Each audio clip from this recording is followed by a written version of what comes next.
Righto, strap yourselves in because this one's a ripper. The Prime Minister of Australia, Anthony Albanese, is being accused of flat-out lying about Chinese warships conducting live-fire drills right off our coast. And when I say lying, I mean there's a clear timeline that shows the Aussie government was the last to find out about it, even after a Virgin Australia pilot clocked it from the sky. It's a complete farce. We are talking about foreign military vessels firing weapons right near Australian waters, and our own defence force was clueless until commercial pilots and even New Zealand's military had to tell us what was going on. This isn't just embarrassing, it's downright dangerous. So, is Albo deliberately misleading the public, or is he just completely out of his depth when it comes to national security? Either way, it's a bloody disaster. Let's break it all down. The situation unfolded last Friday. A Virgin Australia pilot, flying over the east coast, saw Chinese warships conducting live-fire drills. Now, you'd think our military, with all its fancy tech, would be the first to know about this. Nope. It was a commercial pilot who first realized something was up at 9:58 a.m. Not long after, at 10:18 a.m., an Emirates pilot also noticed the warships were firing. And get this, it wasn't until 11:01 a.m. that New Zealand's Defence Force finally picked up on it and let us know.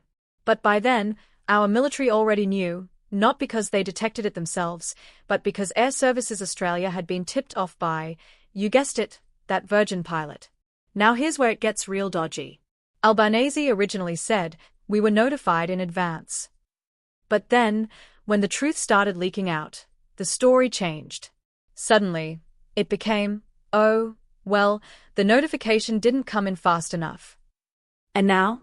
Now we are hearing from multiple sources, including the Australian military, Air Services Australia, and even the Kiwis, that no, our government wasn't ahead of the game at all. In fact, it looks like we were sitting on our hands while China was flexing its military muscle in our own backyard. And then there's the Prime Minister's bizarre attempt to explain it. When pressed on the timeline, Albo mumbled something about occurrences occurring and notifications occurring at the same time. What was that even supposed to mean? It's like he was trying to bury the whole thing under a pile of bureaucratic nonsense. But here's the kicker, he lied. The facts don't match his version of events.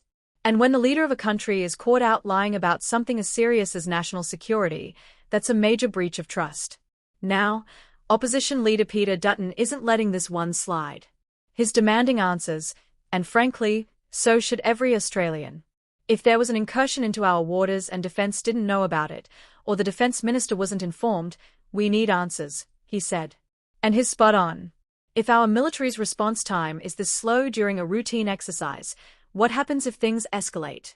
If we can't even detect warships firing in our own waters, how do we expect to defend ourselves if China decides to push the limits even further? Meanwhile, across the ditch, New Zealand's Defence Minister, Judith Collins, doesn't seem too fussed about the whole thing. Oh, I've heard there was some delay, we'll find out what that was, she said. Classic Kiwi attitude, laid back as ever. But maybe, just maybe, we should be treating this a bit more seriously. Because here's the reality, China is constantly testing our response times, and every time we let something slide, they push a little further. This isn't the first time Chinese warships have made themselves comfortable near our shores. We see these stories popping up every few months, and every time, our government acts shocked, like it's some rare, unexpected event. But let's call it for what it is. The Chinese government knows exactly what they are doing. They are watching our politicians fumble around, changing their stories, and downplaying the issue, and you better believe they are taking notes. And the scary part?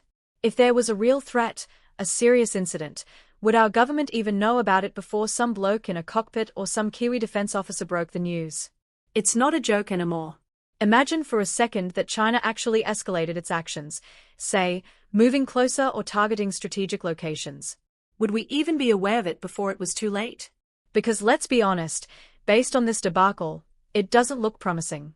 Now, I know there are some who'll say, oh, this is just another overblown political scandal, or China wouldn't actually do anything serious. But here's the cold, hard truth. If our leaders are caught lying about something as basic as a military drill, how much can we trust them when something bigger happens? And that's the real problem. This isn't just about one incident or one dodgy explanation. It's about trust, competence, and national security. And right now, All three are looking pretty shaky. So what do you reckon? Is Albo just out of his depth, or is he deliberately trying to downplay China's actions to avoid confrontation? Let me know in the comments. And hey, if you reckon Australians deserve better leadership when it comes to national security, hit that like button, subscribe, and share this video so more people know the truth about what's going on. I'll see you in the next one.